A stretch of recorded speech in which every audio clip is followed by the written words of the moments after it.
All of you use visuals to great effect in your books. We seem to be becoming a really visual society where we have images bombarding us all the time.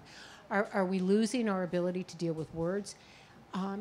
Or do words and image complement each other in ways that we have to recognize more thoroughly? Yes. Thank you. That's the short answer. Would you elaborate on that, John?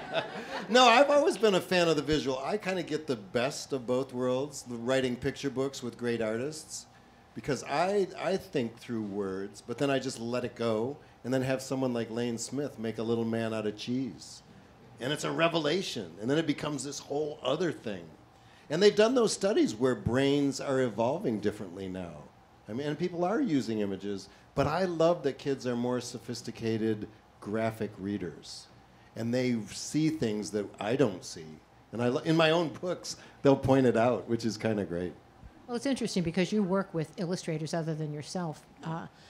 Somebody else illustrates your words. But for the rest of you, which comes first, words or image? Both. Both. I mean, Explain. for me, when I'm writing and illustrating, when I'm brainstorming, I'm like writing with the pictures and I'm drawing with the words. Like I'm drawing the character, I'm getting to know them, and I might scribble a few things down. But in terms of my graphic novel process, early on I would just sketch everything out first and then go back and write the manuscript.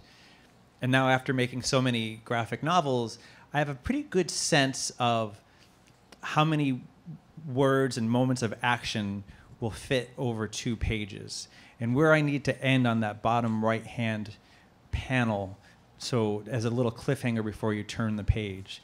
So I feel like now, for me now, like I'm still writing, I'm planning everything out with the pictures, but when it comes down, like actually like, okay, now I'm gonna write this story, I write out a script, and then typically I write the script with the page breakdowns and then sketch everything out. I'll be interested in knowing what your process is, because you do a lot of just writing for graphic novels too.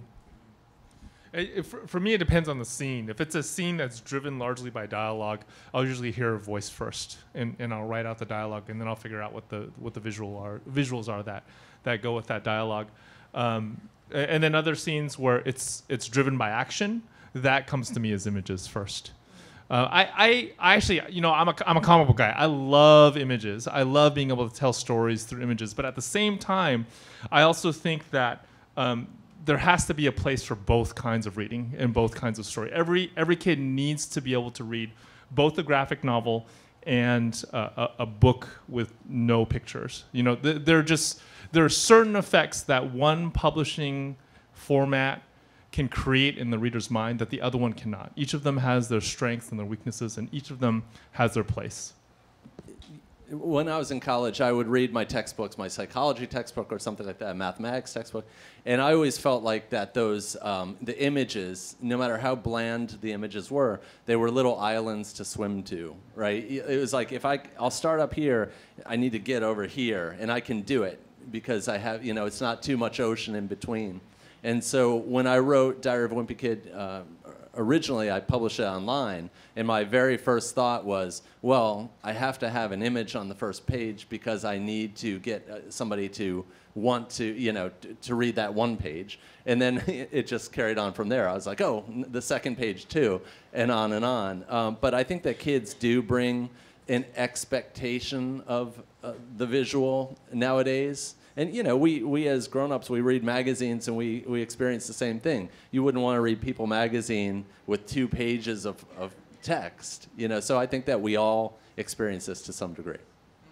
When you look at the history, let's just take Western civilization. When you look at the book in Western civilization, what are you seeing really? You're looking at the visuals, which, of course, most of these books are religious books. You're looking at the visuals, which have a little bit of text. A lot of times you can't read the text, so the visuals themselves have to tell the story. You walk into any cathedral or any church or any medieval church, what are you looking at? You're looking at murals, you're looking at stained glass, you're looking at these elaborate ceilings. They're telling a story. The visuals have always been there for us, and they have really centered us.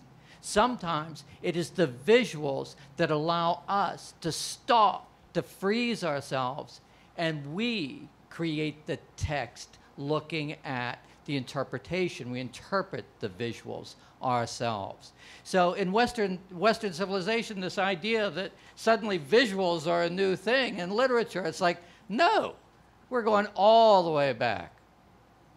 Go to any rare book room at any great library in this country and look at early medieval prayer books, and you will see some of the greatest visuals ever. And look at things like the Memling altarpiece, that triptych, you know, that was at the library in New York. Oh, damn it! Pardon me. The Morgan, right? The Morgan. Yeah, it was. Thank you, John. You bailed me out again. The Morgan.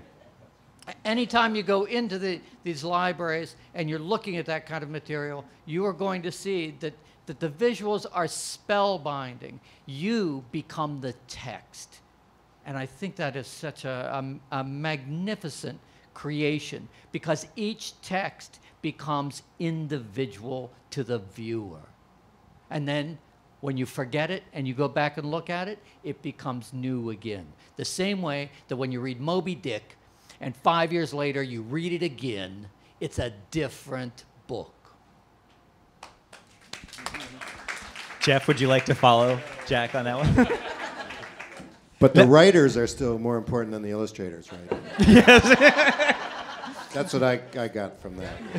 So my children have, like, when they're old enough to, like, when it's safe to put something in the crib, we would leave board books, and then now when they graduated to their toddler bed, they would select books to sleep with, and it's a tradition we have in our house. And I remember my eldest daughter, when she was 3, you know, she'd pick out her couple books, and then we'd say goodnight, and I would leave. And just one night, just as I was about to leave the room, I could hear she just got really sad, and she goes, "But I don't know how to read." And then it's one of those moments as a parent where you think, depending on how I react to this, will really affect the rest of this kid's life. And it was my first kid, so I don't have any trial and error behind me, you know. And I just sat down on her bed, and I said, "But you don't know how to read the words yet, but you can read the pictures." And I just saw the air fill her lungs. I saw the confidence grow in her. And then we just quickly, how many wordless picture books can we get? Where's David Wiesner? You know, where's Aaron Becker? Yeah. And to get these wordless picture books, because then she could feel really confident because she tackled that book and she read that book. So that's something we talk about a lot, is reading the pictures. And also, when you're the author and illustrator, is that, and maybe it's illustrator only, you are putting other stuff in the art that is not in the words. So I know as a parent, too, at the end of the night, you're reading that picture book, you just want to go to bed, you know? But just take a moment to really look to see what's happening in the pictures. And at least once a week, my kids point out something in a picture book that I had never noticed before. Yeah.